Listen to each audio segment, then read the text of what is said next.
करता हूं मैं आपका YouTube चैनल के इस प्लेटफॉर्म पे स्टारगेट एकेडमी में। आज की हमारी क्लास शुरू होगी चंद्रवंश से। कल की क्लास में हमने कत्यूरी वंश तक पढ़ा था और आज की क्लास में हम डिस्कस करने वाले हैं चंद्रवंश। ठीक है, तो जो चंद्रवंश मैंने कल बताया था कि जो सोमचंद था, ठीक है, अब ये उत्तराखंड है, ठीक है,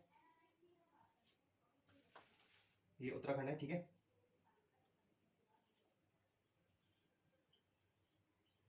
ठीक है, इस टाइप से उत्तराखंड है। तो यहाँ पे जो ये वाला एरिया है, ठीक है, ये है चंपावत, ठीक है। तो जो जो अपना सोमचंद था वो जोशी नामक स्थान जाया था, यहाँ इलाहाबाद के पास है, ठीक है, ये यूपी में पड़ता है। वो यहाँ से यहाँ आया था। यहाँ पे उस टाइम कत्यूरी राजा ब्रह्मदेव का शासन था, ठीक है, और ब्रह्मदेव की पुत्री थी चंपा। उससे इसने शादी करी और यहाँ पर नींव डाली चंद्रवंश की। माना जाता है कि जो चंद्रवंश था यहाँ पे वो पूरी तरह स्वतंत्र नहीं था, वो भी किसको कर देता था उस टाइम, डोटी नरेश को, ठीक है। तो उसके बाद जो सोमचंद था, उसके बाद जो चंद्रवंश ने अपनी टेरिटरी को एक्सपेंड करना शुरू करा, यानी कि जो इसका राज्य था इसको एक्सपेंड करना शुरू था। इधर कत्यूरी थे और इधर पेंडलरी में इस टाइम मैंने बताया था कल कि पवार वंश भी स्टार्ट हो चुका था, ठीक है, जो कि आया था अपने गुजरात से। कौन? कनकपाल, ठीक है। उसने यहाँ पे चांदपुरगढ़ में अपनी राजधानी स्थापित की थी, ठीक है, यानी कि इसकी जो यहाँ पे राजा था उसकी पुत्री से शादी करके यहाँ पर पवार वंश की नींव डाली थी। अब दोनों, ये यहाँ पे बीच में कत्यूरी राजवंश था, ठीक है, ये अपनी टेरिटरी को उधर एक्सपेंड कर रहा था, ये अपनी टेरिटरी को उधर एक्सपेंड कर रहा था। एक टाइम पे कत्यूरी वंश खत्म हो जाता है, ठीक है, और इन दोनों का राज हो जाता है, इधर चंद्रवंश का, इधर पवार वंश का, टोटली, ठीक है। एक टाइम पीरियड आता है जब नेपाल के राजा इस पे अटैक करते हैं और ये चंद्रवंश को अपने में कर लेते हैं। उसके बाद ये गढ़वाल में भी करते हैं, लेकिन गढ़वाल को कुछ पैसे लेके, गढ़वाल से जो राजा होता है प्रद्युम्न, उससे कुछ पैसे लेके इसको फ्री कर देते हैं, ठीक है। लेकिन बाद में 1803 में आगे, इसमें भी 1804 में आगे पूरी तरह इस टेरिटरी को अपने अंडर में ले लेते हैं, ठीक है। तो आगे इस चीज में डिस्कस करेंगे धीरे धीरे करके। फिलहाल हम चंद्रवंश पे आते हैं। तो चंद्रवंश का जो राजा था सोमचंद, ठीक है। अच्छा, चंद्रवंश के टोटल राजा हुए अपने 61, ठीक है, पहले देख लेते हैं। चंद्रवंश के टोटल राजा हुए 61, ठीक है, 61 राजा हुए। इनको हमें पढ़ना है इसमें, ठीक है, एक एक करके। सबसे पहले पढ़ते हैं सोमचंद के बारे में, सोमचंद के बारे में, ठीक है। सोमचंद आया था झूसी नामक स्थान से, झूसी जो कि पड़ता है इलाहाबाद में और अब का प्रयागराज, ठीक है, अभी के नाम पे प्रयागराज। झूसी नामक स्थान से आया था और किससे शादी की थी? ब्रह्मदेव की पुत्री चंपा से, ब्रह्मदेव की पुत्री चंपा से। और जब इससे शादी करी इसने, इसी के नाम पे इसने चंपावत नगर की स्थापना की। किसके नाम पर? अपनी पत्नी के नाम पर। किसने? सोमचंद ने। सोमचंद ने अपनी पत्नी के नाम चंपा के नाम पर चंपावत नगर की स्थापना की, ठीक है। उसके बाद इसने एक राज किला बनाया, किला बनवाया इस टाइप से, ठीक है, इस टाइप से एक किला बनवाया और इसमें 4 नियुक्त किए, ठीक है, इस टाइप से। तो एक राजगुंगा किला का निर्माण कराया इसने, राजगुंगा किला का निर्माण किसने? सोमचंद ने। और यहाँ पे 4 आल नियुक्त किए,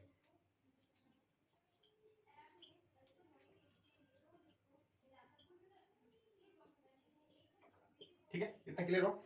उसके बाद इसने इनके नाम, इनके जो नाम थे वो थे कारकी, कारकी, बोरा, तड़ागी और चौधरी, ठीक है।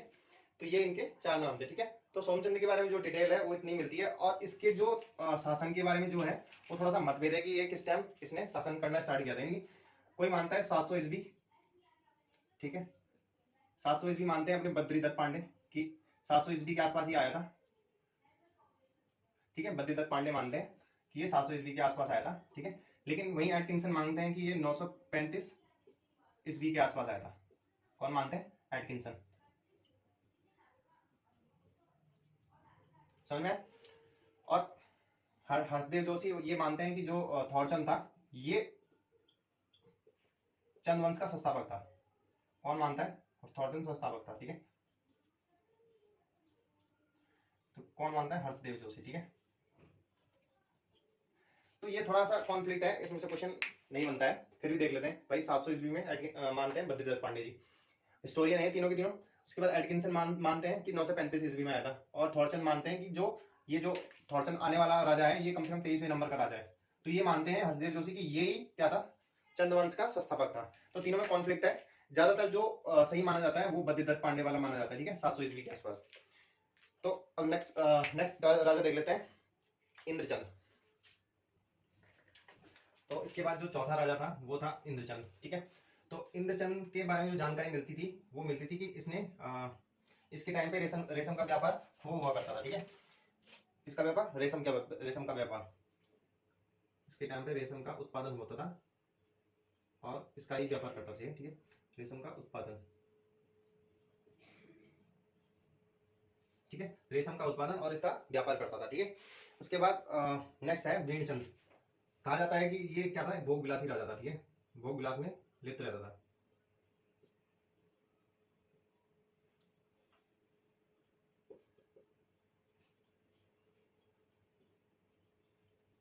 ठीक है। उसके बाद नौवां राजा आया अपना वीरचंद। तो ये था प्रतापी राजा, साहसी, ये था क्या, प्रतापी राजा, ठीक है, बहुत बहादुर था, ठीक है। ज्यादा इनके बारे में जानकारी नहीं है, ठीक है, तो थोड़ा बहुत जानकारी मैं आपको बता देता हूँ। बाकी नानकिन चंद के बारे में कहा जाता है कि इसने भीमताल का किला बनवाया था, ठीक है, भीमताल में है एक किला, वो बनवाया था इसने,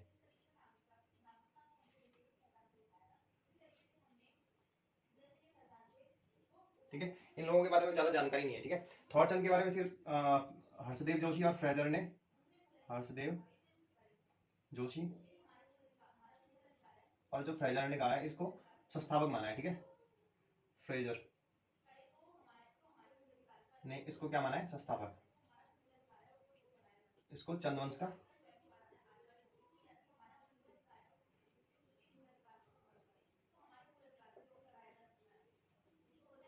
संस्थापक माना है, ठीक है। उसके बाद त्रिलोकचंद। तो त्रिलोकचंद के बारे में जो जानकारी मिलती है, और सॉरी, जो भीमताल का किला जो बनवाया था ये त्रिलोकचंद ने बनाया था, ठीक है, ठीक है, भीमताल का किला, इसको करेक्ट कर लेना। इसके टाइम पे जो जानकारी मिलती है 1191 के आसपास, वो अशोक चल के आक्रमण की जानकारी मिलती है, ठीक है, अशोक चल के आक्रमण की जानकारी मिलती है, ठीक है। इसका अभिलेख है अशोक चल का, चमोली में है, गोपेश्वर में। तो इसका जो इसकी जो जानकारी मिलती है वो मिलती है गोपेश्वर अभिलेख से, ठीक है, कि इसने अशोक चल ने आक्रमण किया था कुमाऊं में, ठीक है, ये एक जानकारी मिलती है, ठीक है, ये मैंने पिछली क्लास में बताया था आपको। उसके बाद जो इंपॉर्टेंट राजा है वो है अभेचन। इसकी जानकारी इसके खुद के अभिलेखों से मिलती है, ठीक है। पहला राजा, पहला राजा जिसकी जानकारी खुद के अभिलेख से मिलती है, ठीक है,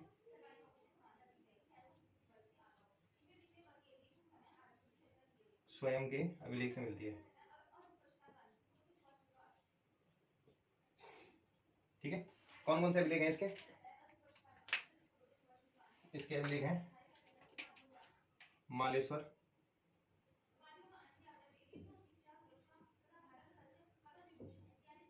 जैन अभिलेख, ठीक है, ये है चंपावत में आपके, ठीक है, ये है पुत्र प्राप्ति के लिए, ठीक है। दूसरा मिलता है इसके चौकनी बोरा अभिलेख, चौकनी बोरा अभिलेख, ठीक है, ये है आपका चमोली में, ठीक है, ठीक है, ये आपका चौकनी बोरा अभिलेख, ये आपका चमोली में, ठीक है। उसके बाद नेक्स्ट राजा देख लेते हैं। उसके बाद ज्ञान गरुड़ चंद, जो कि इंपॉर्टेंट हो जाता है एग्जाम के पर्सपेक्टिव से, ठीक है, इससे क्वेश्चन भी आता है। इसके जो संबंध थे वो थे दिल्ली दिल्ली के शासक फिरोज शाह तुगलक से, दिल्ली के शासक फिरोज शाह तुगलक से, ठीक है।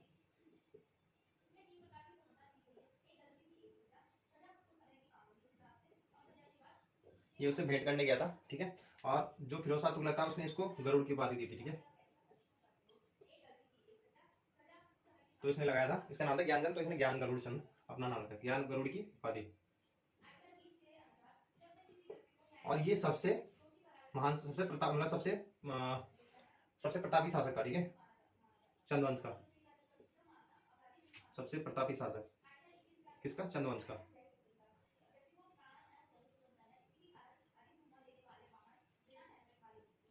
ठीक है, सबसे प्रतापी शासक था चंद्रवंश का। उसके बाद नेक्स्ट देख लेते हैं और हाँ, इसका एक मझेड़ा ताम्रपत्र मिलता है, ठीक है, मझेड़ा, इसका ज्ञान गरुड़ चंद का मझेड़ा ताम्रपत्र, जो कि ताम्रपत्र जिसमें कि इसको कहा गया है विजय भ्रम, ठीक है, विजय भ्रम, हमें उसके बाद नेक्स्ट देख लेते हैं। नेक्स्ट है अपना, नेक्स्ट है विक्रम चंद्र, ठीक है। तो इसके 2 ताम्रपत्र मिलते हैं। ये राजा है विक्रम चंद्र।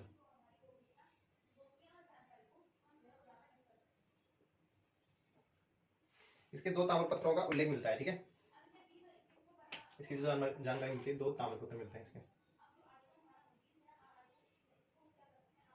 एक है आपका चंपावत,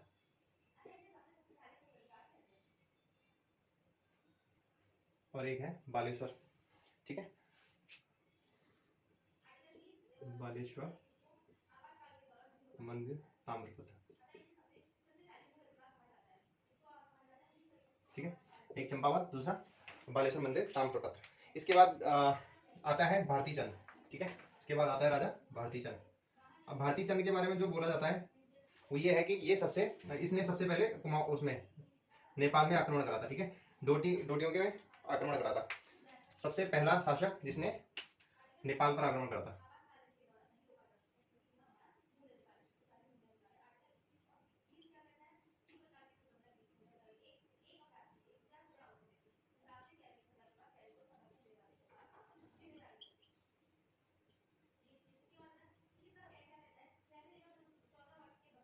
ठीक है, पहला शासक जिसने नेपाल पर आक्रमण करा था। बाकी इसके बारे में कोई जानकारी नहीं है। उसके बाद नेक्स्ट है आपका, हाँ, इसके बारे में एक और जानकारी मिलती थी, जब इसने नेपाल में आक्रमण करने के लिए अपनी सेना भेजी थी, ठीक है। तो सेना के, इसकी जो सेना थी उसके अवैध संबंध बन गए थे, किससे, सेना के अवैध संबंध बन गए थे वहां की महिलाओं से, ठीक है, अवैध संबंध महिलाओं से। और इनसे जो बच्चे जन्मे उनको कहा गया नायक, ठीक है। इससे किस जाति की उत्पत्ति हुई, नायक जाति की, ठीक है। ये जब गए होंगे आक्रमण करने के लिए, तो वहां की जो महिलाएं थी उनके साथ इनके अवैध संबंध थे, तो इसको बोला जाता है नायक जाति, या फिर इसको कटक, इसकी जो होती है नायक जाति बोलते हैं, और कटवाल जाति, ठीक है, एक और नाम है इसका कटवाल जाति, ठीक है। तो क्वेश्चन ये पूछा जाता है कि जो कटवाल जाति है या नायक जाति है वो किसके, इसकी उत्पत्ति किस राजा के शासनकाल में होती है, तो वो उसका आंसर हो जाता है अपना भारती चंद्र के, ठीक है। नेक्स्ट राजा देख लेते हैं। तो नेक्स्ट राजा है हमारा 36वें नंबर का रत्नचंद। तो इसके बारे में जो जानकारी मिलती है, इसने पहला भू बंदोबस्त कराया था, ठीक है, पहला भू बंदोबस्त कराया था, ठीक है, ठीक है। उसके बाद नेक्स्ट 37 नंबर का जो राजा है कीर्तिचंद। तो कीर्तिचंद के बारे में जो जब इसके समकालीन जो राजा था अजयपाल, वहां पवार वंश में इसके समकालीन चले थे, क्योंकि ये एक साइड तो ये शासन कर रहे थे, एक साइड अपने पवार वंश के शासक। तो इसके जो समकालीन शासक था वो था अजयपाल। तो अजयपाल में इसने आक्रमण किया था, ठीक है, यानी पवार वंश में इसने आक्रमण किया था और अजयपाल को हराया था, ठीक है, अजयपाल को हराया था। तो कहाँ का था ये, पवार वंश का। उसके बाद अजयपाल जो हराता है बाकी राजाओं को, सारे 52 के 52 गढ़ होते थे जो गढ़वाल में, उनको एक कर देता है और अकेला शासन करता है। उसके बाद फिर कुमाऊं में भी अटैक करता है, ठीक है, और कीर्तिचंद को लास्ट में हराता है। तो अजयपाल को क्या कराता है, हराता है, ठीक है, को पराजित करता है, कौन, कीर्तिचंद, ठीक है। लेकिन बाद में अजयपाल भी इसको पराजित कर देता है, ठीक है। अब भीष्मचंद 43 नंबर का राजा है। इसका एक किला मिलता है, ठीक है, वो है आपका खंगमरा का किला। मोस्ट इंपोर्टेंट है एग्जाम के पर्सपेक्टिव से। खंगमरा का किला मिलता है इसका एक, ठीक है, इसका एक खंगमरा का किला है। और दूसरा ये राजधानी को स्थानांतरित करता है, कहाँ, चंपावत से अल्मोड़ा। मैंने बताया था ना कि ये जो डायनेस्टी थी, जो ये चंद वंश थे, अपना टेरिटरी को एक्सपेंड कर रहे थे, किस साइड, कत्यूरियों के साइड, ठीक है। तो इन्होंने चंपावत से लेके अल्मोड़ा से लेके नैनीताल से लेके सारा एरिया कब्जा लिया था, ठीक है। तो अपनी राजधानी को, अपनी कैपिटल को लेके जाते हैं चंपावत से अल्मोड़ा। लेकिन ये इसके टाइम पे बन के तैयार नहीं होती है, ठीक है, ये बन के तैयार होती है बालोक कल्याण चंद के टाइम पे, ठीक है। तो उसके बाद चंपावत से अल्मोड़ा राजधानी को लेके जाते हैं। बाकी इसके बाद का जो राजा है वो है बालोक कल्याण चंद, ठीक है, यहाँ लिखा है मैंने। बालो कल्याण चंद क्या करता है इसके समय में 1563 ईस्वी के पास, इसके समय में 1563 ईस्वी, ठीक है, राजधानी बनकर तैयार हो जाती है।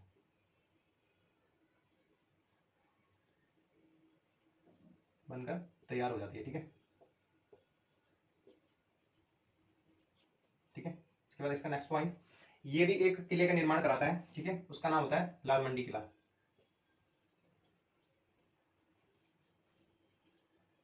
जो कि जिसका कि बाद में नाम पड़ जाता है फोर्ट मायरा, जब अंग्रेज इस पे कब्जा कर लेते हैं, ठीक है, फोर्ट मायरा, ध्यान रखना, ठीक है, ये ब्रिटिश शासन में पढ़ाया जाएगा आपको। तो ये जैसे सोमचंद का था अपना राजगंगा किला, और भीष्मचंद का हो गया अपना खंगवरा किला, ठीक है, बालो कल्याण चंद्र का हो गया अपना लाल मंडी किला। तो यहाँ से ऐसे क्वेश्चन डायरेक्ट पूछ लेता है, ठीक है, तो ये चीजें आपको ध्यान में रखनी है। उसके बाद नेक्स्ट है रुद्रचंद, ठीक है, तो नेक्स्ट राजा है आपका रुद्रचंद। तो रुद्रचंद के बारे में कल की क्लास में पढ़ेंगे, ठीक है, आज की क्लास यही समाप्त करते हैं और कल रुद्रचंद के बारे में पढ़ेंगे। मिलते हैं नेक्स्ट क्लास।